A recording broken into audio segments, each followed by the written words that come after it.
നമുക്കിവിടെ പ്രധാനപ്പെട്ട കാര്യം എന്താ, ഇപ്പം ലക്ഷക്കണക്കിന് രൂപയാണ് ഓരോ വാർഡുകളിലേക്കും BJP.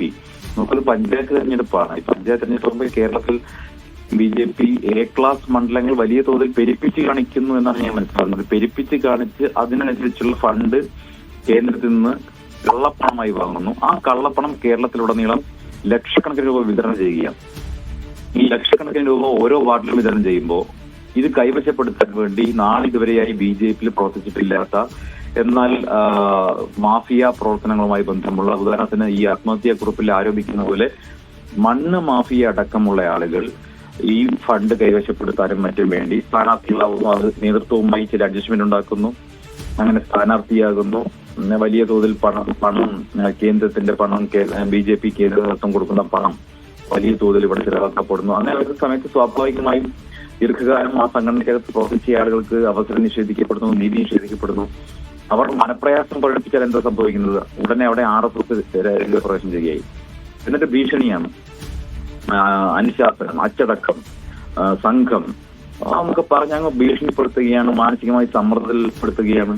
അപ്പൊ അത് താങ്ങാൻ കഴിയാത്ത സമ്മർദ്ദം വരുന്ന സമയത്ത് ദുർബലരായിട്ടുള്ള ആളുകൾ സ്വാഭാവികമായിട്ടും അവർ ആത്മഹത്യയിൽ അഭയം പ്രാപിച്ചാൽ അതാണ് പ്രശ്നം. ഈ പണത്തിന്റെ കാര്യം ഒരു സാധ്യതയാണ് അങ്ങ് സൂചിപ്പിച്ചതുപോലെ തന്നെ. അതിനപ്പുറത്തേക്ക് ഇപ്പോ CPM കോൺഗ്രസുമായി കമ്പയർ ചെയ്യുമ്പോൾ CPM-ഉം BJP-യും ഒക്കെ കുറെ കൂടി ഒരു കേഡറിസം ഉള്ള, ഒരു പാർട്ടി അണികൾക്കിടയിൽ വലിയ കെട്ടുറപ്പുള്ള, വലിയ സംഘടനാ സംവിധാനമുള്ള ഒരു പാർട്ടികളാണല്ലോ. ഇപ്പോൾ കോൺഗ്രസിലാണെങ്കിൽ ഇങ്ങനെ സീറ്റ് നിഷേധിക്കപ്പെട്ടാൽ തന്നെ പാർട്ടിയിൽ നിന്ന് പുറത്തു പോകും, വിമതനായി നിൽക്കും, സ്വതന്ത്രനായി നിൽക്കും. ഏറി അറ്റം പോയാൽ പോലെ അധികാ സുഭാഷിനെ പോലെ തല മൊട്ടയടിക്കുമായിരിക്കും. അതിനപ്പുറത്തേക്ക് ഇന്നേ വരെ കോൺഗ്രസിൽ നമ്മൾ അങ്ങനെ ഒരു ആത്മഹത്യ, സീറ്റ് നിഷേധിച്ചതിനെ തുടർന്ന് ആത്മഹത്യയിലേക്ക് പോലും നമ്മൾ കണ്ടിട്ടില്ല. ഇപ്പോൾ നമ്മൾ എല്ലാ കാര്യങ്ങൾക്കും കുറ്റം പറയുന്ന ഉത്തരേന്ത്യയിൽ പോലും BJP-യിൽ ഇങ്ങനെ സീറ്റ് നിഷേധിക്കപ്പെട്ടതിനെ തുടർന്ന് ആത്മഹത്യയിലേക്ക് പോകും നമ്മൾ കണ്ടിട്ടില്ല.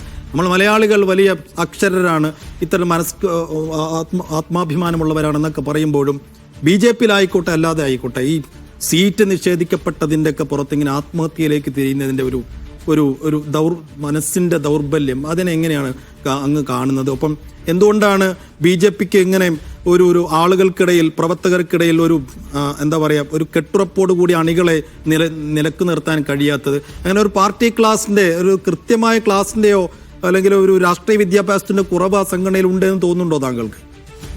അല്ല, ആ സംഘടനയ്ക്കകത്ത് രാഷ്ട്രീയം ഇല്ല. നിങ്ങൾ മനസ്സിലാക്കുന്നത് കേരളത്തിലെ BJP ഏത് രാഷ്ട്രീയ വിഷയമാണ് അഡ്രസ് ചെയ്യാനുള്ളത്? കേരളത്തിലെ BJP കഴിഞ്ഞ കുറെ കാലമായിട്ട് എന്തെങ്കിലും തരത്തിൽ രാഷ്ട്രീയം പറയുന്നത് നിങ്ങൾ കണ്ടിട്ടുണ്ടോ? ഏതെങ്കിലും തരത്തിൽ വർഗീയമായിട്ടുള്ള വിഷയങ്ങളിൽ മാത്രം അഭിപ്രായം പറയുന്നത്, ജനങ്ങളെ ബാധിക്കുന്ന ഏത് വിഷയത്തിലാണ് BJP-യുടെ സമരം നിങ്ങൾ കണ്ടിട്ടുള്ളത്? ഇവിടെ നികുതി ഭാരം വർദ്ധിക്കുന്ന സമയത്ത്, പഞ്ചായത്തിലെ ടാക്സ് വർദ്ധിക്കുമ്പോൾ, അതല്ലെങ്കിൽ വെള്ളക്കരം വർദ്ധിക്കുമ്പോൾ, വൈദ്യുതി ചാർജ് വർദ്ധിക്കുമ്പോൾ, അതല്ലെങ്കിൽ ജനങ്ങൾക്ക് ജീവിതഭാരം വർദ്ധിക്കുന്ന ഏതെങ്കിലും ഒരു ഘട്ടത്തിൽ BJP-യുടെ സമരമോ പ്രക്ഷോഭമോ നമ്മൾ കാണാറുണ്ടോ? ഇല്ല. BJP ജനങ്ങളെ വൈകാരികമായി ഭിന്നിപ്പിക്കുന്ന വിഷയങ്ങളിൽ മാത്രമാണ് തെരുവിലുള്ളത്. അതല്ലെങ്കിൽ എന്തെങ്കിലും പ്രശ്നങ്ങളിൽ ഇടപെടുന്നത്.